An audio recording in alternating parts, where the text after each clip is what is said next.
রাজধানী দিল্লিতে বর্ণাঢ্য সম্বর্ধনা ও মহাসম্মেলনের আয়োজন করল মতুয়া সমাজ। দিল্লি, এনসিআর সহ দেশের বিভিন্ন প্রান্ত থেকে হাজার হাজার মতুয়া ভক্ত এবং ৭০ জন দলপতি পাগল গোসাইয়ের উপস্থিতিতে অনুষ্ঠানটি মহাসম্মেলনের রূপ নেয়। প্রধান অতিথি হিসেবে উপস্থিত ছিলেন পশ্চিমবঙ্গের খাদ্যমন্ত্রী অশোক কীর্তনিয়া।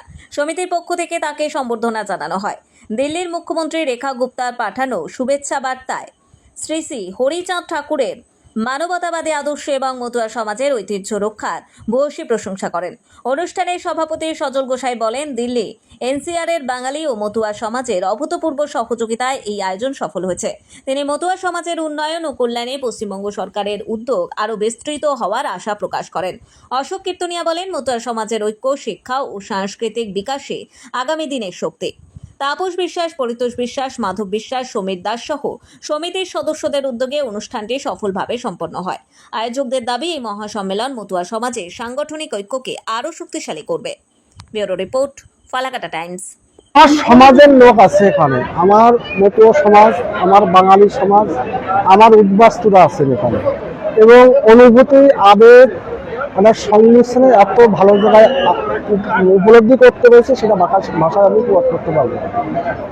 কারণ নিজের আত্মীয়তারা সবাই, সেই আত্মীয়রা আজকে দিল্লিতে বসে আছে।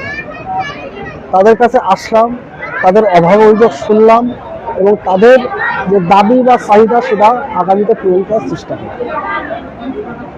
আজকের দিনে দাঁড়িয়ে যদি দেখা যায় এই মতুয়া সমাজ নানানভাবে নানান পলিটিক্যাল দলের হাত ধরে প্রতারিত হয়েছে, বিভিন্ন সংগঠনের ধরে প্রতারিত হয়েছে, আপনাকে আজকে নক্ষত্র, মতুয়া নক্ষত্র হিসেবে আপনাকে বেছে নিয়েছে, আপনি তাদের জন্য কি বার্তা দেবেন? দেখুন, একটাই বার্তা থাকবে, আমার সমাজকে, উদ্বাস্তু মতুয়া সমাজকে যারা যে দলই সাপোর্ট করবে আমরা সেই দলের সমর্থন করবো।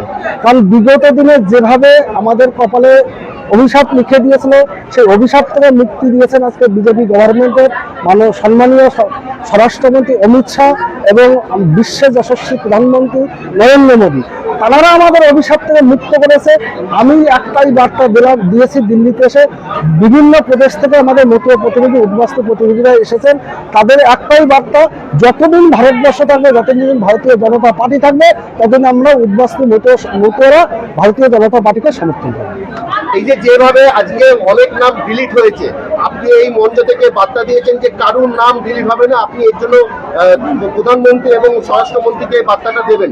এই যে কি করতে হবে, যারা ডিলিট হয়ে গেছে তাদের সেই ভোটারদের কিভাবে নাগরিকত্ব পাবে, এই বিষয়টা একটু বলুন। দেখুন, ব্যাপারটা সর্বপ্রথম বলি, ভোটার হতে গেলে সেই দেশের নাগরিক হওয়ার দরকার, এবং যেহেতু সংবিধান অনুযায়ী ভারতবর্ষকে দ্বিখণ্ডিত করে দেওয়া হয়েছিল, যখন দ্বিখণ্ডিত করা হলো তখন কিন্তু আমার সমাজে মানে জানতে বা বুঝতে পারেনি, তারা নিজ দেশে তারা পরবাসী হয়ে গিয়েছে। নিজ মাতৃভূমি যে ভারতবর্ষে, অখণ্ড ভারতবর্ষে তারা নাগরিক ছিল, সেই ভারতবর্ষ থেকে তাদেরকে বিতাড়িত করে দিয়েছিল 1947 সালে। আজকে আমার সমাজের মানুষ পুনরায় আসলেন, এখানে ভারতবর্ষে আসলেন, এবং ভারতবর্ষের স্বরাষ্ট্রমন্ত্রী এত নমনীয়ভাবে সিএ করে দিয়েছেন যে রক্তক্ষরণ শুরু হয়েছিল 1947 সালে, সেই রক্তক্ষরণের শেষ হয়েছে 2024 সালে এসে আমাদের সিএর মাধ্যমে। যারাদের নাম এসআইআর এ বাদ দিয়েছে, আমি বারবার একটাই বার্তা দিয়েছি, আপনার সিএতে অ্যাপ্লিকেশন করুন, ভারতবর্ষ আমি সম্বোধনা করব। এই যে যে মানসিকতাটা, এইটা অনেক মানুষের ভিতরে থাকে না, তাই আমাদের সমাজ, আমাদের যে বাঙালি সমাজ, মতুয়া সমাজ, চামসি অ্যাসোসিয়েশন সকলেই ছুটে এসেছে তার জন্য, এবং বিভিন্ন জায়গা থেকে এসেছে, উত্তরাখণ্ড থেকে এসেছে, ইউপি থেকে এসেছে, হরিয়ানা থেকে এসেছে, আরও পশ্চিমবঙ্গ থেকে এসেছে। তাই আমি এটাই জানাতে চাই যে আজকে আমি সবার কাছে ক্ষমা প্রার্থী যে আমরা জায়গা দিতে পারলাম না সবাইকে, সেইভাবে কষ্ট করে তাদের এখানে অনেক কষ্ট করে অনুষ্ঠান তারা এনজয় করেছে। তাই তাদের ধারে আমাদের যে দিল্লি এনসিআর এর সমগ্র মতদের পক্ষ থেকে যে অনুষ্ঠানটা রাখা হয়েছিল, সম্বর্ধনা সভা শ্রী অশোক কীর্তনিয়া মহাশয়ের জন্য, তাই তাদের কাছে আমি সবার কাছে করজোড়ে হাত জোড় করি যে আপনারা যেভাবে আমাদের সাথে থেকে অনুষ্ঠানটা খুব সুভাবে করেছেন, হয়তো আমরা এত লোক হবে, এই হাজার হাজার লোক হবে, এটা আমাদের মাথায় ছিল না। তার জন্য আমরা ক্ষমা প্রার্থী। জয় হরি।